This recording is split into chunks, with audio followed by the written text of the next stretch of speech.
भारतीय जनता पक्ष NDA यांनी जिंकलेली आहेत आणि त्याबद्दल मी देशाचे लोकप्रिय यशस्वी प्रधानमंत्री नरेंद्र मोदीजींचं अभिनंदन करतो। त्यांच्यावर लोकांनी विश्वास दाखवलेला आहे आणि विशेष करून बंगालचा विजय हा ऐतिहासिक आहे। म्हणजे बंगालमध्ये भारतीय जनता पक्षाला पहिल्यांदा एवढं मोठं घवघवीत यश मिळालेलं आहे आणि तिथली खऱ्या अर्थाने गुंडागर्दी, तिथली दहशत, तिथलं भय संपलं आणि म्हणजे ममता दीदींचं भय संपलं आणि मोदीजींचा विश्वास जिंकला। आणि त्या ठिकाणी केंद्रीय गृहमंत्री अमित शाह साहेब गेले 8-10 वर्ष सातत्याने बंगालमध्ये पक्षवाढीचं काम करत होते आणि त्यांनी जी मेहनत केली प्रधानमंत्री मोदीजींच्या मार्गदर्शनाखाली, त्या मेहनतीला यश मिळालं आणि अमित भाई खरे चाणक्य आहेत हे पुन्हा एकदा या बंगालच्या विजयातून सिद्ध झालं आहे। खरं म्हणजे श्यामाप्रसाद मुखर्जी यांचं हे जन्मगाव आहे आणि राष्ट्रीय स्वयंसेवक संघाचं हे शताब्दी वर्ष आहे आणि या वर्षामध्येच श्यामाप्रसाद मुखर्जी यांना देखील हे बंगाल जिंकून एक प्रकारची श्रद्धांजली या ठिकाणी अर्पण केलेली आहे। आणि म्हणून हा जो काही विजय आहे बंगालचा, या बंगालमध्ये ममता दीदींनी नेहमी केंद्र सरकारबरोबर अगदी विरोधाची भूमिका घेतली, टोकाची भूमिका घेतली। केंद्र सरकारकडून कधी त्यांनी राज्यासाठी विकास निधी घेण्याचं टाळलं आणि एक अहंकार त्या ठिकाणी त्यांचा पाहायला मिळाला। त्यामुळे राज्याचा विकास देखील झाला नाही, खुंटला। केंद्र सरकारची मदत घेतली असती तर राज्य विकासापासून वंचित राहिलं नसतं आणि त्यामुळे बंगालमध्ये जे यश भारतीय जनता पक्षाला मिळालेलं आहे हे अतिशय दैदिप्यमान आहे। आणि त्यांनी ममता दीदीने अनेक वेळा प्रधानमंत्री मोदीजी अमित भाईंच्यावर अगदी टोकाचं टीका केली, अगदी खालच्या पातळीवर जाऊन देखील टीका केली, परंतु त्या भागातली जनता मोदीजींच्या पाठीशी उभी राहिली।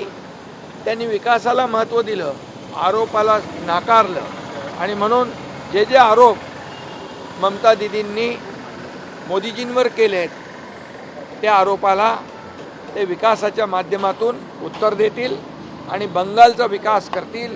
डबल इंजिनचे सरकार त्या ठिकाणी काम करेल आणि खऱ्या अर्थाने बंगाल जो विकासापासून वंचित राहिला आहे तो विकासाच्या मुख्य प्रवाहामध्ये या ठिकाणी आल्याशिवाय राहणार। बंगालमध्ये सरकार असणं खूप जास्त महत्त्वाचं होतं। बिलकुल, कारण काय त्या ठिकाणी खूप मोठ्या प्रमाणावर बोगस वोटिंग होत होतं, बूथ कॅप्चरिंग होत होतं। त्यामध्ये म्हणून ते SIRच्या माध्यमातून बांगलादेशी जी आहेत ती नावं त्या ठिकाणी होती आणि अशा प्रकारचं अतिशय लोकशाहीला घातक अशा प्रकारची कार्यपद्धती तिथं होती।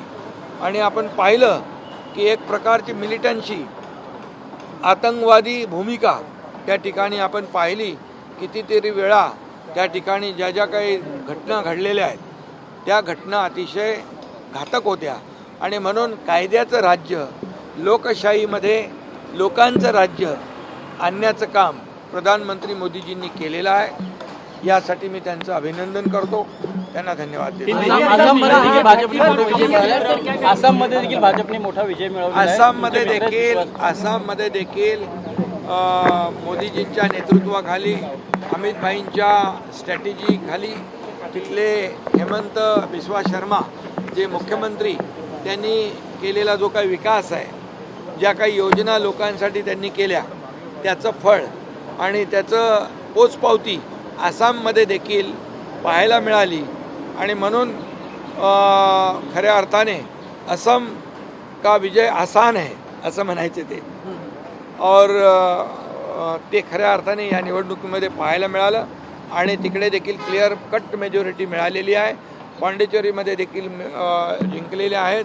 आणि त्याचबरोबर आपल्या उपमुख्यमंत्री सुनेत्राताई पवार यांना देखील 2 लाखापेक्षा जास्तीचं मताधिक्य मिळालेलं आहे. त्यांचं देखील मी अभिनंदन करतो. खऱ्या अर्थाने त्या ठिकाणी केलेलं अजितदादांनी काम बारामतीमध्ये, या कामाची पोचपावती लोकांनी दिली आणि हीच खरी श्रद्धांजली अजितदादांना ठरेल. रोहिंग्यांचा मुद्दा हा प्रामुख्यानं पश्चिम बंगालमधनं यायचा. आता रोहिंग्यांना आळा बसेल का भाजप? बिलकुल रोहिंग्यांना आळा बसेल. त्यामध्ये घुसखोरांना बांगलादेशींना आळा बसेल आणि खऱ्या अर्थाने तिथे विकासाचं राजकारण येईल.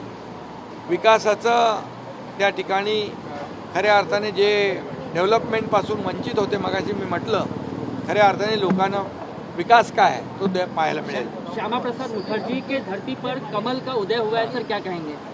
मैं यही कहूँगा कि बंगाल का 3 राज्यों में, 5 में से 3 राज्यों में भारतीय जनता पार्टी का विजय हुआ है और उनको वहाँ पर जीत हासिल हुई है.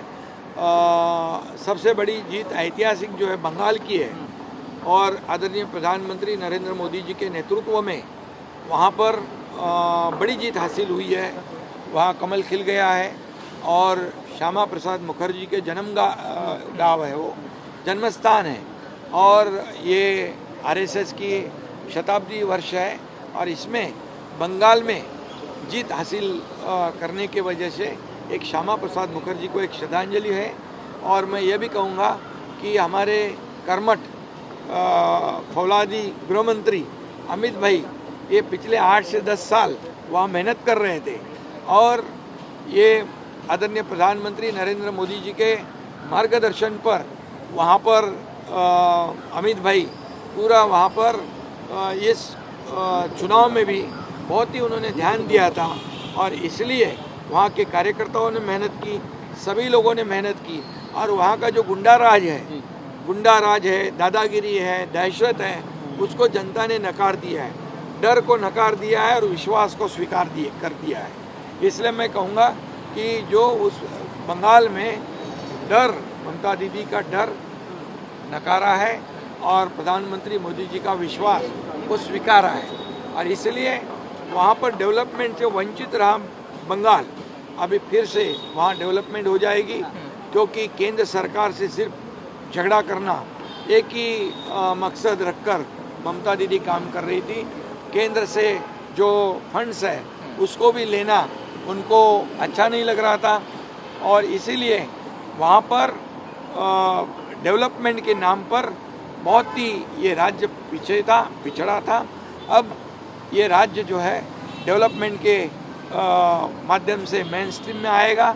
डबल इंजन की सरकार वहाँ काम करेगी और इसलिए मैं ये भी फिर एक बार कहूँगा, प्रधानमंत्री नरेंद्र मोदी जी के नेतृत्व में गृह मंत्री अमित भाई ने जो मेहनत की है, वहाँ कार्यकर्ताओं ने काम किया है, इससे ये जीत हासिल हुई है. और अमित भाई ये सही चाणक्य नीति उनकी वहाँ सफल हो गई है. सही चाणक्य कौन है वो सिद्ध उन्होंने किया है और इसलिए ये बड़ी जीत भारतीय जनता पार्टी और एनडीए को मिला है. आसाम में भी बहुत अच्छी जीत मिली है. मुख्यमंत्री कैंडिडेट हार गए, कांग्रेस के गौरव गोगोई लोकसभा छोड़कर विधानसभा लड़ने आए थे आसाम में, वो हार गए. वो उन्होंने भी बहुत ही निचले दर्जा की टीका टिप्पणी मुख्यमंत्री जी पे की थी और उनके परिवार पे की थी और आसाम में भी लोगों ने काम जो है उसको स्वीकारा है, डेवलपमेंट जो है उसको स्वीकारा है और इसीलिए फिर से वहाँ पर वो चुनाव में जीते हैं. ममता दीदी ने भी बहुत कई सारे आरोप प्रधानमंत्री जी पर, गृह मंत्री जी पर बार बार लगाए, लेकिन इसलिए जनता ने उनका साथ दिया है.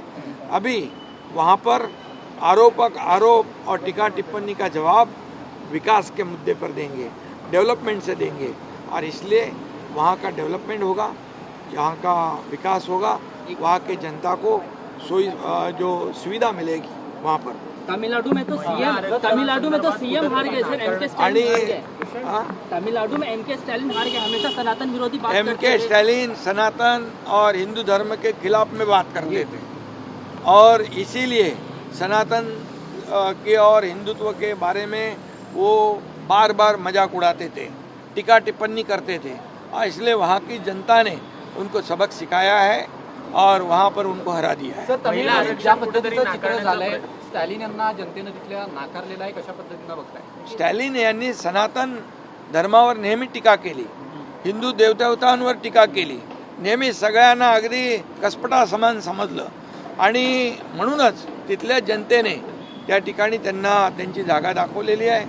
कधी कधी कोणाकोणाला वाटतं की आम्ही कायमस्वरूपी या राज्यामध्ये आमची मक्तेदारी आहे, आम्ही सत्तेचा अमरपट्टा घेऊन आलेलो आहोत आणि हे त्या तामिळनाडूच्या जनतेने त्या स्टॅलिन यांना दाखवलं कि जनता सर्वोच्च है, जनता जनार्दन ये सब कुछ है, बाकी कोई कुछ नहीं है और इसलिए उनको सबक सिखाई गई है। वहाँ की जनता ने उनको धन्यवाद देता हूँ मैं।